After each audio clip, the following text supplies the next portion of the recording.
D-Ray queria mostrar que ela podia ser independente. Por causa disso, ela saiu de casa e ficou longe dos pais dela. Vem descobrir o que aconteceu nessa história. Cê está estranha, com gente esquisita. Oi pessoal, tudo bem com vocês? Eu sou a Thaís Rory, sejam muito bem-vindos aqui ao canal. Hoje estamos com o Sam aqui, porque fazia muito tempo, né? Acho que eu mostrei ele só o ano passado, quando eu ganhei. E eu não consegui achar um lugar para ele aparecer aqui, então agora ele vai aparecer mais vezes aqui. O Sam está feliz porque outubro está chegando, isso significa que Halloween está chegando, minha gente. Pois é, já até me falaram aqui que estão ansiosos para a semana do Halloween. Eu espero conseguir realmente fazer uma semana do Halloween especial para vocês, verdade. Bom, hoje eu vim agradecer 6 pessoas muito especiais que estão sempre aqui no canal, assistindo, deixando comentários, curtidas. Eu espero ainda conseguir agradecer muito mais vocês que estão aqui, tá? Mas por enquanto hoje serão essas 6 pessoas. Então eu queria agradecer a Tânia Cusco, a Liz Luar, Luana Carvalho, Heloísa Florencio, Luciana França e Meire Simonato. Muito obrigada pela presença de vocês aqui no canal, tá bom? Bom, então vamos pro caso de hoje, que hoje é a história da D-Ray Wilson.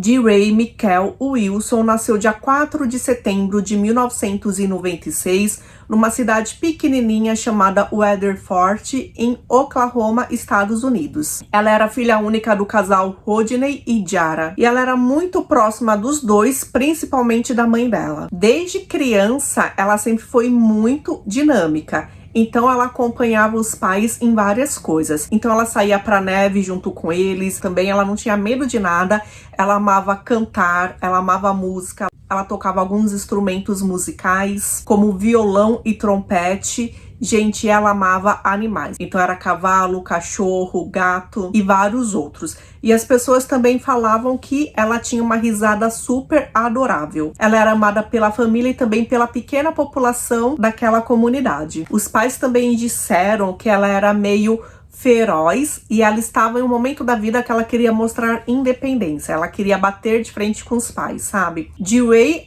era loira, né? Então a gente vê ela na infância loira. Conforme ela foi crescendo, ela foi colorindo os cabelos. Então ela tinha uma fase que os cabelos eram rosa, que eu achei super bonito que ficou. E ela estava recentemente, né, aqui no momento da nossa história, com cabelo preto.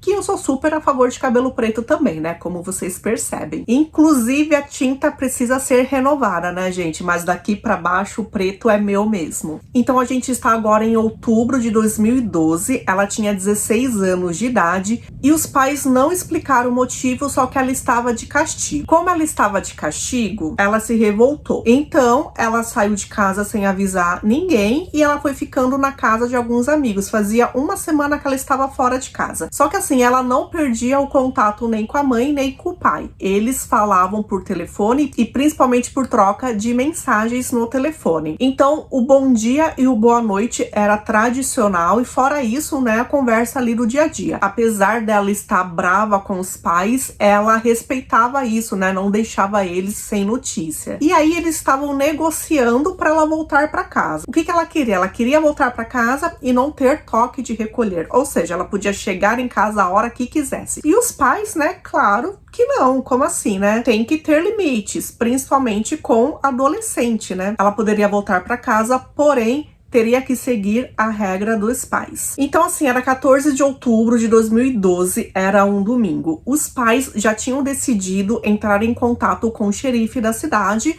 para que à força ele fizesse a filha voltar para casa. Então era por volta mais ou menos de 5 horas da tarde, ela estava conversando com os pais e depois a mãe à noite foi mandar uma mensagem de boa noite, a filha não respondeu, ela telefonou para a filha não atendeu. Ela, claro, achou que alguma coisa estava estranha, porém, de repente, sei lá, o celular descarregou. Então, no dia seguinte, ela voltou a ligar para a filha. E aí a D-Ray não atendeu. Imediatamente os pais foram falar com o xerife e assim, claro que ele disse que ia ajudar a procurar, só que ele imaginava realmente que se tratava de uma fuga, né? Porque ela já estava com esse histórico de rebeldia. Só que conforme os policiais foram entrando em contato com os amigos dela e viram que ela parou de falar com todos eles, então eles emitiram o alerta Amber, que é quando uma criança está desaparecida, para que todo mundo fique ligado em tentar achá-la o mais rápido possível. Então, seguindo os passos que a DeRay fez no dia 14 de outubro, eles viram quando ela estava em um posto de gasolina, ela ficou meia hora dentro dessa loja de conveniência que fica dentro do posto, só trocando mensagens. Ela não estava esperando ninguém. Depois de meia hora, chegou um carro marrom e ela entrou de carona nesse carro. O carro foi identificado, era o carro de um amigo dela. O motorista do carro disse que ela entrou no carro branco com outros 2 colegas. Esses 2 colegas também tinham basicamente a mesma idade, 16 e 17 anos. Um deles se chamava Cody Godfrey, e o outro Tucker McGee. Os 2 falaram que saíram dirigindo aí pela cidade, então ficaram um tempo andando de carro com ela, quando ela pediu então para que eles a deixassem no apartamento da universidade, né? Então tinha uma universidade lá e tinham vários apartamentos de alunos. Eles deixaram e aí foram embora e nunca mais ouviram falar nela. Os policiais conseguiram rastrear o telefone dela, né? Então, a última vez que o telefone dela deu sinal de vida realmente foi ali naquela região dos apartamentos universitários. Então eles imaginaram, realmente eles estão falando a verdade. Os policiais tentaram, só que eles não conseguiram o histórico das mensagens que ela trocou no celular dela com outras pessoas. E aí a família, né, estava realmente fazendo o possível para encontrá-la. Então logo fizeram páginas no Facebook, entraram em contato com todo mundo da cidade. A cidade ajudou a procurar, colocando panfletos nos lugares, colocando adesivos nos carros. Eles foram pra TV, né? A família foi pra TV, fizeram vigília. Como o dia 15 de outubro foi o dia que começaram a procurar a DeRay, todo dia 15 de todo mês, a família com a comunidade continuaram fazendo vigília, para não esquecer que tinha uma garota desaparecida. Bom, os policiais foram então naquele conjunto de apartamentos, eles foram em todos os apartamentos, entrevistaram todas as pessoas, todos os moradores, ninguém sabia da DeRay, nem tinha visto ela. E aí durante as investigações descobriram que ela estava namorando um homem mais velho, ela tinha 16 anos e esse homem tinha 25. Ele se chamava Stefan. Imaginaram então que de repente ela ia encontrá-lo, né, ali naquela região ali onde tinha os apartamentos. Encontraram o Stefan e o Stefan estava preso. Então, no momento que tudo isso aconteceu, ele já estava preso. Ele disse que ele não era responsável por isso, né? Ele nem sabia o que aconteceu. Na verdade, ele não estava nem se importando muito por ela ter desaparecido. Só que ele disse que a DeRay tinha conversado com ele, que ela estava devendo dinheiro para um homem, e esse homem se chamava Gilberto. E esse Gilberto, ele tinha contato com grandes criminosos do tráfico, até de outros países. E ela disse pro namorado que estava com medo que ele a raptasse e a levasse pro tráfico humano, porque era isso aí o que ele fazia. Ele fazia muitas coisas erradas e ela estava com medo desse Gilberto. A família tinha conseguido a foto desse Gilberto e colocado também em cartazes dizendo que ele poderia ser o responsável pelo desaparecimento dela, para a população ficar atenta. Então, por causa, né, dessa fama do Gilberto, o Departamento de Narcóticos de Oklahoma também se envolveu no caso. A polícia finalmente rastreou o Gilberto. Ele estava preso, e aí ele estava preso por envolvimento em drogas. Ele foi interrogado, ele disse que não tinha nada a ver com o desaparecimento dela. Ele disse que realmente a conhecia porque eles tinham amigos em comum e algumas vezes ele dava carona para ela. Ele concordou, inclusive, em fazer um teste do polígrafo. Ele fez esse teste, ele passou no teste. E aí a polícia descobriu que ele não era nada disso do que falavam, não. Ele não tinha envolvimento nenhum com o narcotráfico e nada com operação internacional como ele falava. Ou ele falava demais, né, para se engrandecer, ou as pessoas julgavam que ele era assim, né, sei lá, e acabavam espalhando esse boato. Daí já tinha passado um ano do desaparecimento dela. Ela desapareceu em outubro de 2012. Passou mais um pouquinho, tá, gente? A gente está em dezembro de 2013. Os policiais, eles começaram a investigar, a falar com todo mundo de novo. E assim, sempre que rastreavam o passo a passo dela naquele dia, paravam naqueles dois amigos que deram carona no final, no Cody e no Tucker. Eles não tinham mais pistas de nada, então eles tinham que começar de novo. O que eles fizeram? Eles pegaram os garotos, eles convocaram os dois para uma audiência com júri e lá eles foram interrogados. Disseram que lá em Oklahoma, quando não tem muito o que fazer com o caso, basicamente ele está um caso arquivado, é possível fazer isso com algumas pessoas. Então eles são intimados a dizer somente a verdade. No começo os dois estavam falando a mesma história, só que depois o Cody, ele resolveu falar a verdade. Ele disse que ele sonhou, que Deus falou para ele contar realmente o que aconteceu e aí ele resolveu contar. A DeRay tinha mandado mensagens pro Tucker pedindo uma carona e aí ele estava com o Cody e falou: tudo bem, a gente vai te buscar. O Cody disse que o Tucker mostrou para ele uma arma e falou assim: olha, a gente pode matar a DeRay. E aí o Cody, ele riu. Sabe quando você ri porque você acha que é uma piada e tudo bem, é uma piada? Só que ele não sabia que o Tucker estava falando a verdade. Então eles buscaram a DeRay e eles foram para uma região ali meio deserta. Eles foram para um campo e aí eles ficaram usando maconha sintética, chamada de K2. E aí, nesse meio tempo, a DeRay estava contando as coisas da vida dela, né? Ela era uma adolescente, estava falou do Gilberto, falou que estava com medo de ser raptada e levada pro tráfico humano e tal, até que o Tucker puxou o Cody e falou assim: nossa, ela tá falando demais, ela tá me irritando. E aí, por ela falar demais sobre os problemas dela, ele ficou irritado. Foi o motivo que ele estava procurando para fazer realmente o que ele queria fazer. Nesse meio tempo, eles ficaram um pouco afastados da DeRay, e a DeRay, ela começou a trocar mensagens com uma outra pessoa. Ela trocou mensagens com um amigo chamado Trey, e aí ela disse que ela estava num lugar, só que ela não estava se sentindo bem, ela queria ir para outro lugar. Aí ele perguntou: mas onde você tá? Ela falou: eu tô aqui no meio do nada com o Cody e com o Tucker, só que alguma coisa está estranha. E aí, nisso, ela parou de mandar mensagens pro Trey e para qualquer outra pessoa. O Cody disse que do nada o Tucker sacou a arma e atirou nela. Ele disse que ela nem percebeu o que aconteceu, não deu tempo, ela estava lá abaixada olhando pro celular. Nisso, ela caiu e ela começou a gemer. Ele tinha atirado na cabeça dela. E aí, ele ainda virou pro Cody e falou: caramba, né? Por que ela tá gemendo? E aí, ele foi lá e deu um outro tiro nela, dessa vez também na cabeça, bem mais próximo, né, em queima-roupa, e aí ela não se mexeu mais. O Cody falou que não esperava por aquilo, que ele ficou sem reação e não tinha muito o que ele fazer. Ele tava com medo também do amigo dele, né? Eles ainda ficaram mais um tempo lá fumando, né, a maconha sintética, até que eles resolveram então jogar ela do lado de uma cerca, esconder ela embaixo de uma árvore, e no dia seguinte eles voltariam com o pá para poder enterrar ela. Então as coisas da DeRay eles jogaram em uma lixeira perto de um lava-jato e ele destruiu o celular dela e eles acabaram pegando os pedaços do celular e jogando no rio. Era um riacho que tinha lá próximo. Eu só não entendi porque que o último sinal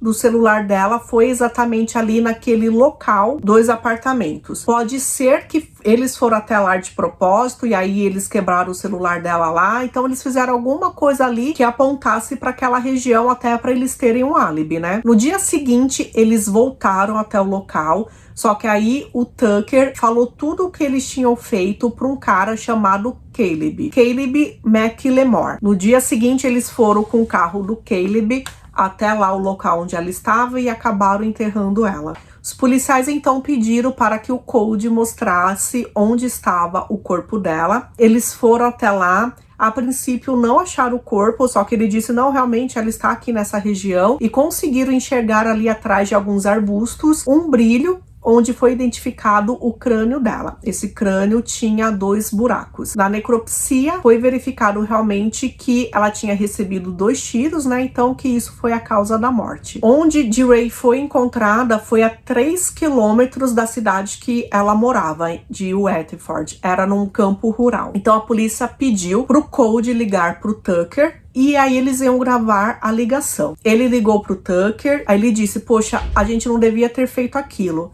E o Tucker disse, realmente eu me arrependi de ter feito aquilo. E ele perguntou da arma, né? Você tá com a arma, né? Você se livrou dela?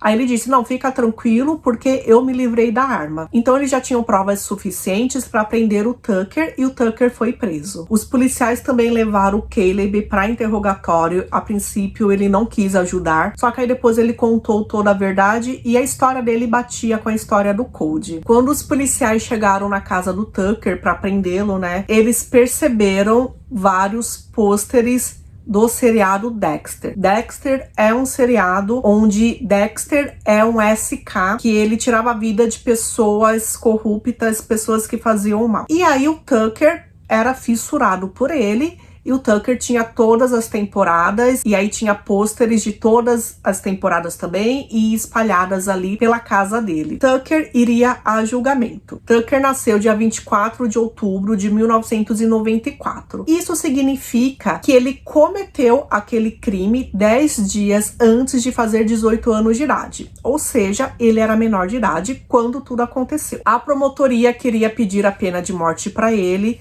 só que por causa da idade isso não poderia acontecer, né? Ele tinha 17 na época. Então o máximo que a promotoria ia conseguir é pedir a pena de prisão perpétua sem direito a condicional. Em fevereiro de 2015 começou o julgamento dele. A defesa dele disse que ele só fez o que fez porque ele estava usando drogas, senão ele não teria feito aquilo, que é ridículo, né? E os promotores contaram tudo o que aconteceu, né? Que é tudo isso que a gente sabe. Na época que tudo isso aconteceu, quando o Cody disse a verdade, quando o Cody foi no julgamento, ele era menor de idade ainda, então o nome dele não era divulgado. Só sabia-se que era um adolescente e se referiam ao nome dele como CB, né? Com as siglas do nome.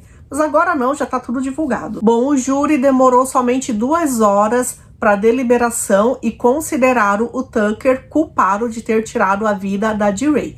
Assim, ele recebeu a pena de prisão perpétua. O pessoal disse que durante o julgamento inteiro e durante a sentença dele, ele não esboçou nenhuma reação, nenhum sentimento, nada. Ele era assim, pedra, sabe? Cara de pedra, parado, nada. Logo depois, Tucker apelou da condenação dele. E olha só, gente, infelizmente ele conseguiu reduzir a pena. Lembra que eu falei pra vocês que faltava 10 dias para ele fazer 18 anos de idade? Pois é, isso também interferiu aqui. Isso porque existe uma lei em Oklahoma que diz que menores de idade não podem ser sentenciados à prisão perpétua sem condicional. Então, houve mudança na pena dele, o julgamento não foi anulado, tá? O julgamento foi válido, só que anularam a pena, então ele foi sentenciado novamente e aí ele recebeu a pena de prisão perpétua, só que ele poderá pedir a liberdade condicional depois de 38 anos. Depois disso, os pais da DeRay ficaram devastados, né? Eles tentaram fazer uma lei, tentaram fazer um projeto,